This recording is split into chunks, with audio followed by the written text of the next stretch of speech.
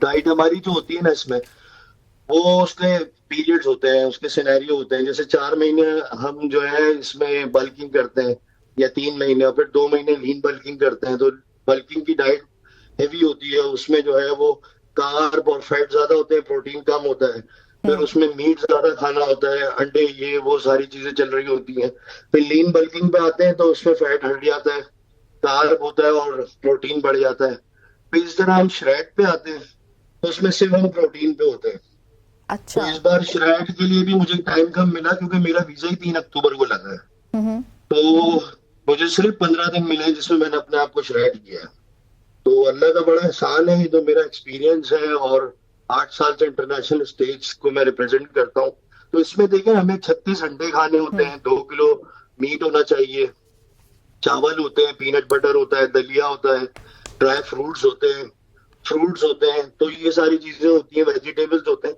تو ان سب پہ ہماری ڈائٹ ہوتی ہے۔ مطلب اگر ٹھیک۔ عام آدمی وہ نہیں کھا سکتا، کیونکہ وہ ایک تو وہ بوائل ہوتی ہے، بغیر کسی اسپائس کی ہوتی ہے، اینڈ میں تو ہم نمک بھی چھوڑ دیتے ہیں، پانی بھی چھوڑ دیتے ہیں، تو بہت کمپلیکیٹڈ ہوتا ہے، اس کے لیے بہت ڈیڈیکیشن، بہت ٹھیک۔ ہارڈ ورک اور بہت سیکریفائس کرنا پڑتا ہے، اور ٹریننگ کی بھی فیزز ہوتے ہیں۔ جب ہم بلک پہ ہوتے ہیں تو ٹریننگ گھنٹہ 1.5 گھنٹہ ہوتی ہے، مطلب ڈیلی، ٹھیک، پھر اس کے بعد جب ہم لین بلک پہ آتے ہیں تو کارڈیو ایڈ ہو جاتا ہے، پھر اس کے بعد جب ہم شریڈ پہ آتے ہیں تو شریڈ پہ جو ہے وہ 8-9 گھنٹے اس کے اندر اسپینڈ کرنے ہوتے ہیں، جس میں باڈی ٹریننگ ہے، سوانا اسٹیم لینا ہے، پھر اس کے بعد 2-3 گھنٹے صبح شام ٹریننگ کرنی آپ ہے۔ کا تو بڑا تو یہ ہیلتھی سارا- لائف سٹائل ہے رمیز، آپ کا تو بڑا ہیلتھی لائف سٹائل ہے۔ ہاں جی، تو چلیں یہ ہیلدی ہے، تو آپ دیکھیں جیسا کھائیں گے اور وہ ویسے ویسے ہی ہی نظر آئیں گے، یس بالکل ایسے بس ہی اس کا یہ سمپل ہے۔ ٹھیک ہو گیا۔ رمیز بہت شکریہ ہمیں جوائن کرنے کے لیے، آپ نے ہمیں جوائن کیا۔ رمیز ہمارے ساتھ موجود تھے، رمیز ابراہیم خان، جو کہ مسٹر یونیورس باڈی بلڈنگ مقابلہ جیت کے پاکستان کے لیے گولڈ میڈل لے کر آئے ہیں، تو قدر جب کرنی ہے تو سب کی برابر کیا کریں۔ یہاں پہ ہم شامل کرنے لگے ایک بریک، پلیز اسٹے ود اس۔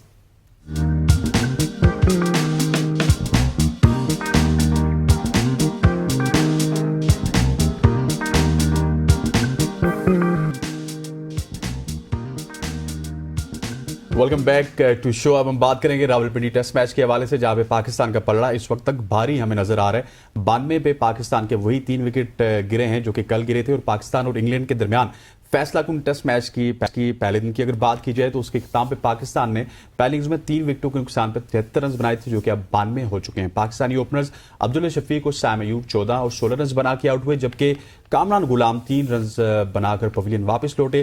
دن کے اختتام پر پاکستانی کپتان شان مسعود 16 جبکہ سعود شکیل 16 رنز بنا کر وکٹ پہ موجود تھے۔ ابھی شان مسعود 22 اور سعود شکیل 29 رنز بنا چکے ہیں۔ انگلینڈ کی پوری ٹیم پہلی اننگز میں 276 رنز بنا کر آؤٹ ہوئی تھی، اور پاکستان کے سپنرز کی اگر بات کی جائے تو ساجد خان 6 وکٹس لینے میں کامیاب ہوئے، اور نعمان علی نے 3 جبکہ زاہد محمود نے 1 شکار کیا، اور ایک بھی فاسٹ اوور جو فاسٹ گیند باز نے کوئی اوور نہیں کروایا، وہ بھی تھے عامر جمال، انہوں نے کوئی گیند بازی نہیں کروائی۔ بالکل، چلیں جی، یہ حالات تھے، اس پہ بات چیت کرنے کے لیے کون ہے جی اس پہ ہمارے بات ساتھ؟ چیت کرنے کے لیے ہمارے ساتھ شاہد ہاشمی صاحب۔ ہاشمی صاحب آپ کو خوش آمدید کہتے ہیں، thank you so much for joining اس۔ بالکل جی، شاہد صاحب سب سے پہلے تو یہ بتائیے گا، پنڈی ٹیسٹ کی اگر بات کر لیں تو اس میں بھی جیسے حسنین بتا رہے ہیں کہ ساجد علی اور نعمان علی کا نام لیے بغیر ہم نہیں رہ سکتے، بیٹرز تو ان کے سامنے بھی بے بس دکھائی دیے، تو حسنین اور آپ سب کے لیے، بلکہ شاہد صاحب یہ بتائیں کہ ان کے لیے پھر یہ پہلے موقع کیوں نہیں ان کو فراہم کیا گیا؟ ایسا ہی ہے، پاکستان کو ایک اننگز کی شکست کھانے کے بعد یہ پتا چلا کہ ہمارا جو وننگ فارمولا ہے وہ اسپنرز ہے۔ ہم یوز پچ بنائیں گے، سلو ڈرائی پچ بنائیں گے، اسپننگ پچ بنائیں گے، تو ہمیں انگلینڈ کے خلاف کامیابی ملے گی، اور یہ